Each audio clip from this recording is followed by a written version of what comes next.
أكبر الله أكبر أشهد أن لا إله إلا الله. أول حرفك هو مزامتي أوش هادي أوش الهادي ألف جعفر أحمد ألف الرفيق من توفيق عبد الله محمد ميلاد دانشتي كان سبيكي فرخ لعشيرتي فرخي لصالي هشتا كان نابو لاسرا براي الشهيد حمد صالحي كان سبيكم كاتا كان بزوري لمالا وكيم ولا مزقوت ولا مدور بشتا بري أكمو بون يجاكان في انتفاضة أقل كان سبيكام إن شاء الله آمادمو ينبون يجاكان وبانا فارمو جماعات كم بزورين يجوان بجماعته أو تقريبا بسوانا صالة مؤذين يمزقوتا كسها وكالمني عشان تايباتي نيوزكاني بياني تقريبا ساعات شوية يمينية بخبرني لمالي خوش معنا تا هاو كالم بي بابا زيادة زور بي جاس فاسي خوام كردوك هيني بسرهاتا كم بوتا ماي قرانا ومو عبادة بخوي تاكو تنها خواب زيادة الخوش مدلم آلامه وبتايبتي بنيوجي بياني زول متاحم هن قالب مسوكة بنيوجي بياني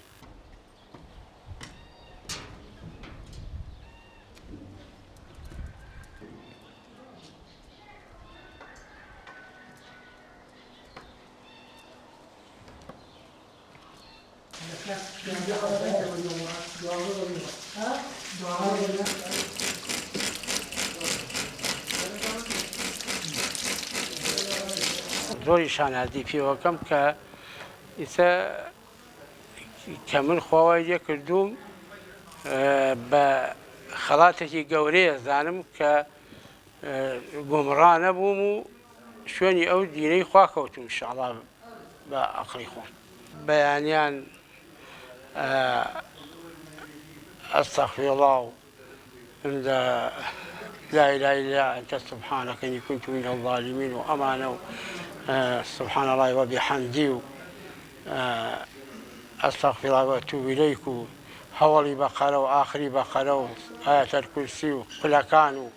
أنا أخير يعني دواي دين كي لا شيء كميش أعضاء تابع رجل نابي نوال خابز يابي التلميذ وشونها أنا هل فيش بعنزور فيش بعنا قيمة إله بل الله آوات مؤسسة داني مالي خواكم لسدينا كم في وزبهم وريكوبيا هين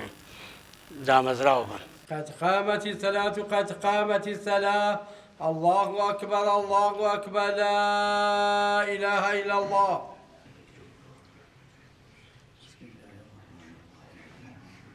الله أكبر.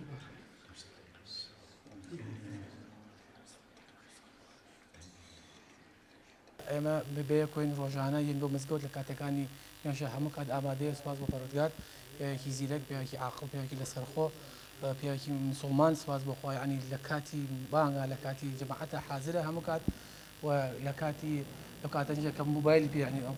کە نابینای خۆی تەعالا نابینای کردو لەگەڵ ئەوەیشە زیرەکی کردووە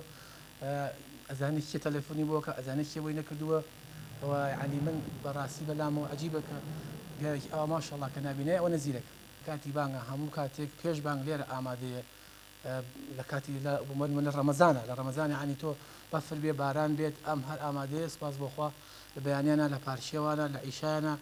لە کاتی جەماعەتە لە بەربانگە هەموو کات ئامادەیە سپاس بۆخوای گەورە نابینایە هیچ کاتێک ڕێگرن نەبووە لە ڕێگەی ئەمە هەموو کات هاتووە و یعنی ڕێگەکەشی هەرچەند تۆزێ ناڕەحەت بوو ئەم هەر هاتوو شکیلەی نەبوو.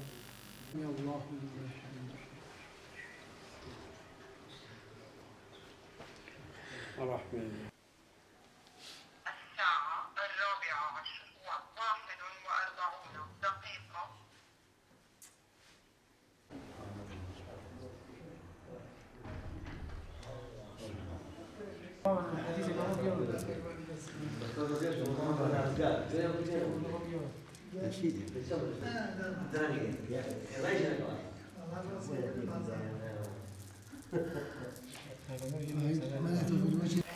خی پەروەردگار بەسەری کردوتەوە یەکێک لە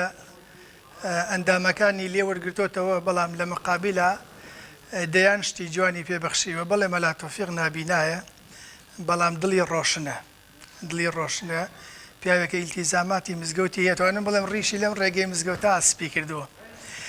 و من نسخ و ئامۆژگاریم هەیە بۆ هەموو خزمان بۆ هەموو دۆست و خۆشەویستەکانی لە چواردۆری کاک مەلا تۆفیق فعلا هەروەش بووە پێغەمبەری خوا لە فەرمودەیەکا فەرمێ من قاد أعمى 40 ذراعا أو 50 ذراعا أفرمي كتب له عتق الرقبة أفرمي هر كسي 50 هنگاو یا 40 هنگاو دەسی نابینایە بگرێ وەکوایە خوای پەروەردگار ئەجر و پاداشتی کۆیلەیەکی بۆ ئەنووسێکە وەکوایە کۆیلەیەکی ئازاد کردبێ یا لە فەرمودەیەکی تر ئەفەرمێ من قاد أعمى 40 خطوة أفرمي هر كسي دسي نابناية بقري 40 هنگاو أفرمي وجب له الجنة خواهي پروردگار بهشتي بو واجب أكات و بهشتي بنسيب أكات كواتا أو يكيك لما فكان كخواهي پروردگار بكم أنداماني داوة بالأخص كاق ملا توفيق دو چاوي لدز داوة لصالي هشتاكان لدور روداوي كي نخوازراوة چاوكاني لدز داوة